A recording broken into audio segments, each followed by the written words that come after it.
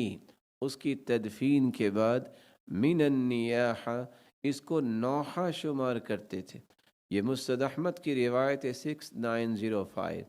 ہاں، تعزیت کرنا یہ بہت اچھا عمل ہے، کیونکہ رسول اللہ صلی اللہ علیہ وسلم نے فرمایا ما من مؤمن يعزی اخاہ بمصیبہ، جو شخص بھی کسی ایسی مصیبت پر کسی کے ساتھ تعزیت کرتا ہے، الا کساہ اللہ سبحانہ من حلل الکرامہ یوم القیامہ، قیامت کے دن اللہ ذوالجلال اس کی عزت افزائی کریں گے، اسے خلعت عطا کریں گے، جیسا کہ سنن ابن ماجہ کی روایت ہے 1601۔ رسول اللہ صلی اللہ علیہ وآلہ وسلم نے بلکہ صحابہ کرام کو یہ بات بھی سمجھائی، من عز اخاہ المؤمن من مصیبہ، جو کسی مسلمان کے ساتھ تعزیت کرتا ہے، کساہ اللہ حلۃ خضراء، تو اللہ ذوالجلال ایک سبز لباس اسے پہنائیں گے، یحبر بہا یوم القیامہ، قیامت کے دن ایسا لباس جس کی تعریف کی جائے گی۔ رسول اللہ صلی اللہ علیہ وسلم نے چونکہ اس بات کو سمجھا دیا ہے تو یہ بات بھی ہمیشہ یاد رہنی چاہیے کہ میری کسی بھی رشتہ دار عورت کے لیے 3 دن سے زیادہ میری وفات پر زیب و زینت ترک کرنا جائز نہیں ہوگا۔ تعزیت کے لیے کو آتا ہے اسے کہنا چاہیے ان للہ ما اعطى وله ما اخذ ولكل شيء اجل مسمى فلتصبر ولتحتسب، اللہ کا ہی مال ہے، جو وہ دے دے، جو وہ لے لے، اور ہر چیز کا ایک وقت مقرر ہے، اس لیے صبر کیجئے اور اجر کی امید رکھیے۔ اعظم اللہ اجرکم واحسن عزاءکم وغفر لمیتکم، اللہ ذوالجلال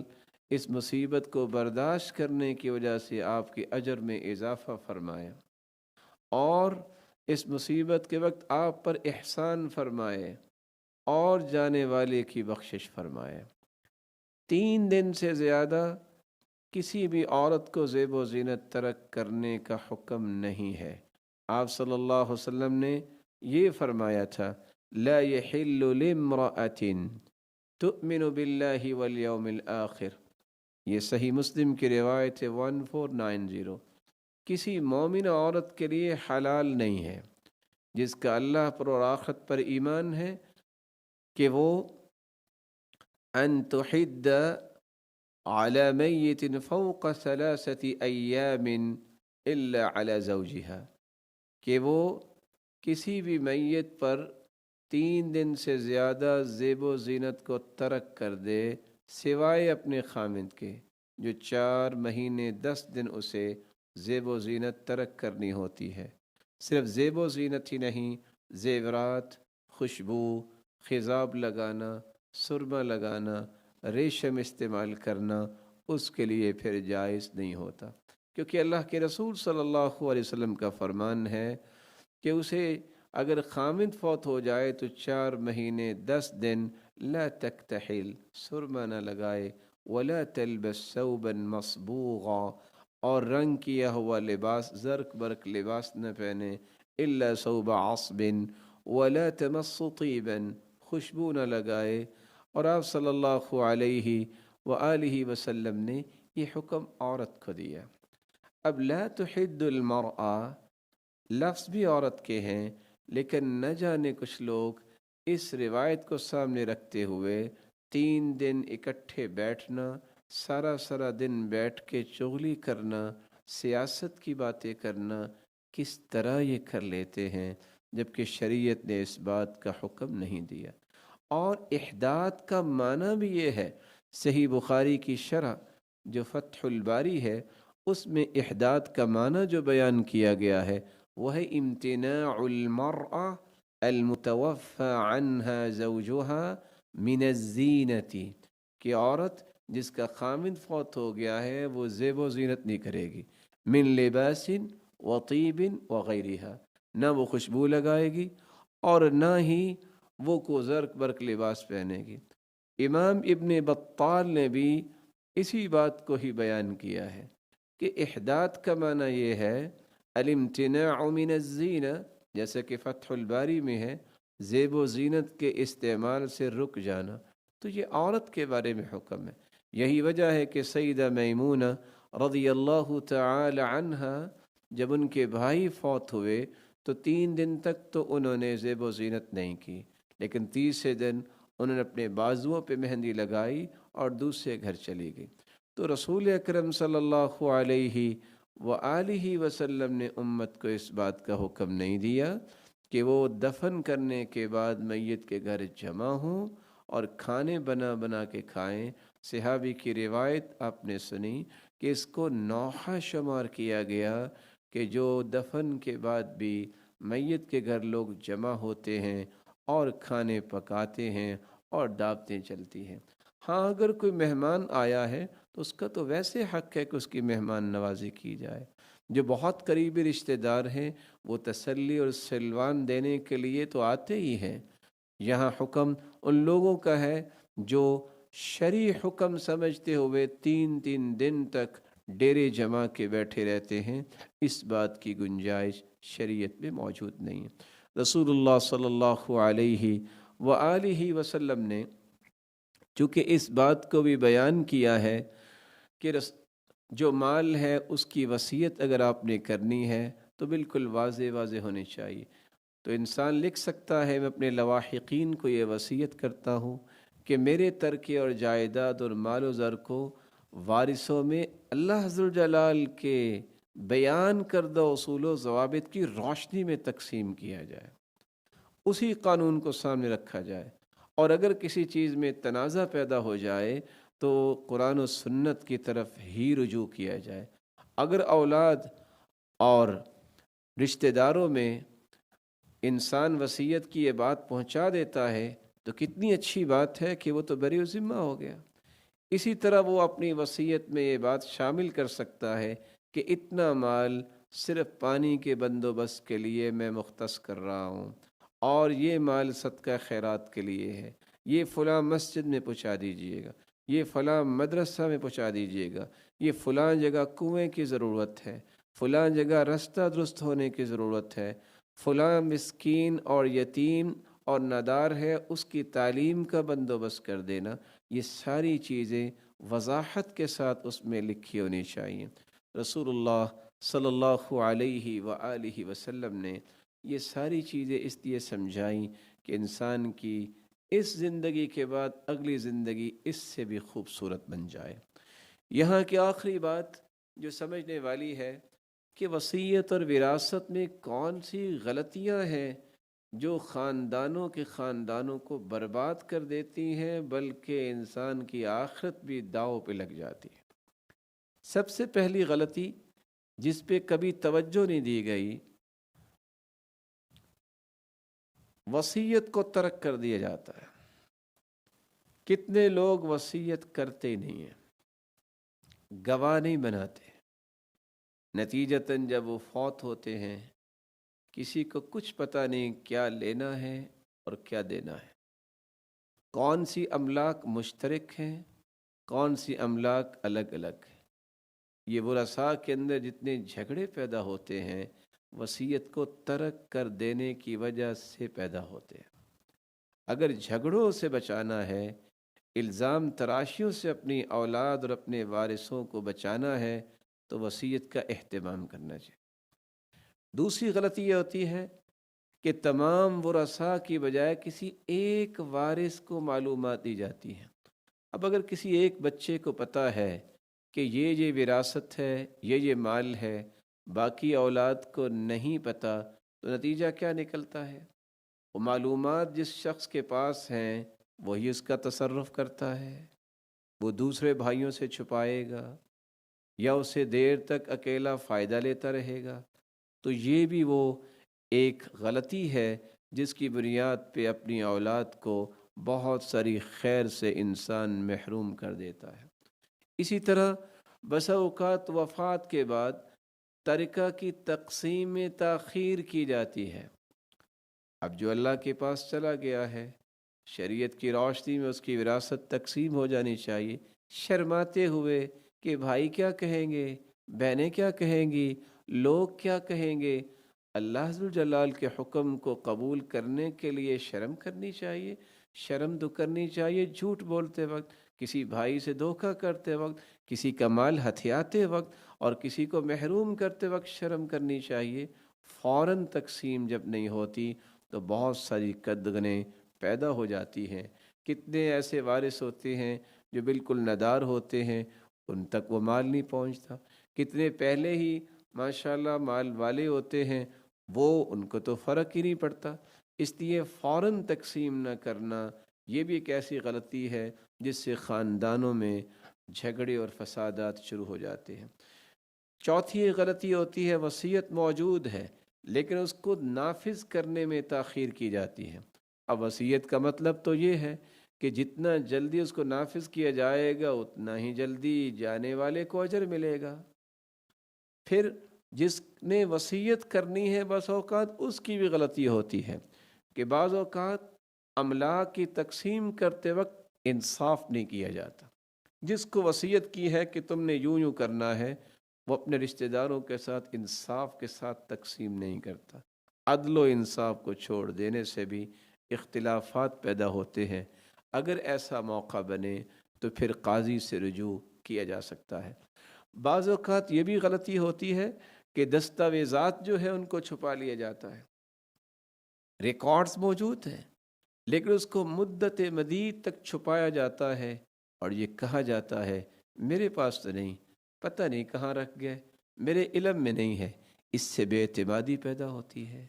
اس سے اعتماد ٹوٹتا ہے، اس سے جھگڑے جو ہے وہ سامنے آتے ہیں، اس سے فسادات ہوتے ہیں اور بس اوقات قتل و غارت تک بات پہنچ جاتی ہے۔ ایک غلطی یہ بھی ہوتی ہے کہ جب انسان وراثت تقسیم کر رہا ہے یا وصیت کرنے والا اس سے حساب و کتاب میں کوئی غلطی ہوگی یا جس کے نام کی وصیت کی ہے وہ وراثتی حسابات کی تدوین جو ہے کتابت صحیح نہیں کرتا، یہ بھی خاندان میں جھگڑوں کا باعث بنتا ہے۔ دشمنیاں پیدا ہوتی ہیں، غلط فہمیاں پیدا ہوتی ہیں کہ اس نے چینج کیا ہوگا، یہی نہیں چاہتا ہوگا۔ تو ایک قانونی محاسب جو ہے، جس کو ہم سمجھتے ہیں کہ وہ صحیح طریقے سے اس معاملے کو جانتا ہے، اس کا تعاون اس میں لیا جا سکتا ہے۔ پھر اس سے بڑی غلطی یہ ہوتی ہے کہ وراثت کی تقسیم کے وقت عورتوں کو محروم کر دیا جاتا ہے، جبکہ مرد کی بھی وراثت ہے، عورت کی بھی وراثت ہے۔ اور تعجب کی بات یہ ہے، فوت ہونے کے بعد یہ انٹرنیشنل مسکین بھائی مالدار ہونے کے باوجود بہنوں سے یہ کہتے ہوئے نظر آتے ہیں، چلو بہن آپ یہ وراثت کا حصہ مجھے معاف کر دو۔ کاش کبھی یہ بھی کہہ کے دیکھے بھائی کہ میں اپنا حصہ آپ کو دیتا ہوں، آپ کی بھی اولاد ہے، میرے پاس تو بہت مال ہے۔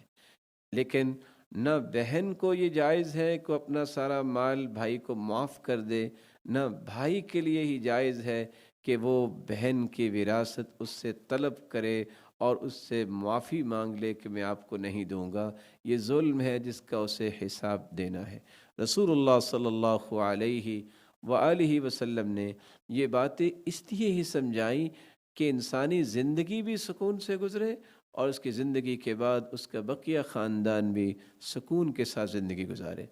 ایک غلطی یہ بھی ہوتی ہے کہ جب جائیداد ہوتی ہے وراثت میں، تو اس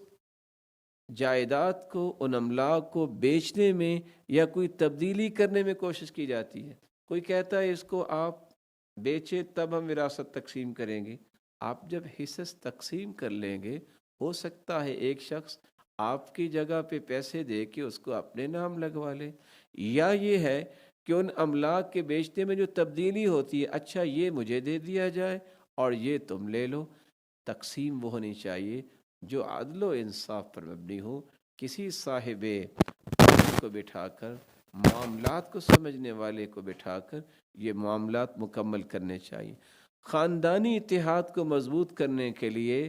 ایک غلطی یہ بھی ہوتی ہے جو مضبوط نہیں کرتے کہ حصص تقسیم ہو چکے ہیں، وراثت تقسیم ہو چکی ہے، لیکن املاک کو ان کے ناموں پہ منتقل نہیں کرتے۔ نتیجتاً پھر کوئی فوت ہو جاتا ہے اور یہ پھر ایک لمبا جھگڑا چلتا ہے۔ تو ان غلطیوں سے انسان کو پرہیز کرنا چاہیے، اور خصوصاً وصیت کے باب میں وصیت کرنے والے کو غلط وصیت نہیں کرنی چاہیے۔ اگر وہ اپنے بیٹے کے نام سب کچھ کروا گیا ہے، یا اپنے بیٹے کوئی اچھی چیز دے گیا ہے، کوئی شاپ یا گاڑی دے گیا ہے، تو یاد رہنا چاہیے اس بیٹے کے لیے یہ جائز نہیں ہوگا کہ وہ لے، کیونکہ بیٹا وارث ہے اور وارث کے نام کی وصیت نہیں ہوا کرتی۔ اور اگر اس طرح کی کوئی غلطی رونما ہو جائے کہ جانے والے نے وصیت کی ہے جو غلط ہے، تو یہ ذمہ داری ہے اولاد پر کہ فوراً اس کی اصلاح کر لے، تاکہ ان کے والدین پر کوئی قدغن نہ آئے، ان کے اخروی معاملات میں کوئی فرق نہ آئے، وہ اللہ کے ہاں مسئول نہ ٹھہرے، بلکہ ان کو ہر قسم کی پریشانی سے بچانے کے لیے اولاد کی سب سے پہلے ذمہ داری یہ ہے کہ شرعی تقسیم کو مقدم کریں، عدل و انصاف کو قائم کریں، تاکہ ان کے والدین بھی اللہ عز و جلال کے ہاں سرخرو ہو سکیں، اور اولاد بھی اس اچھے عمل کی وجہ سے بلند درجات پا سکے۔ اللہ عز و جلال سے دعا ہے کہ اللہ عز و جلال وراثت اور وصیت کے ان مسائل کو سمجھ کر ان مسائل کی روشنی میں اپنے رویوں کو درست کرنے کی توفیق عطا فرمائے، اور قیامت کے دن اپنے محبوب کی رفاقت نصیب فرمائے اور اپنے دیدار کا مستحق بنائے۔ وآخر دعوانا الحمد للہ رب العالمین۔ سبحان ربك رب العزة عما يصفون وسلام على المرسلين والحمد لله رب العالمين۔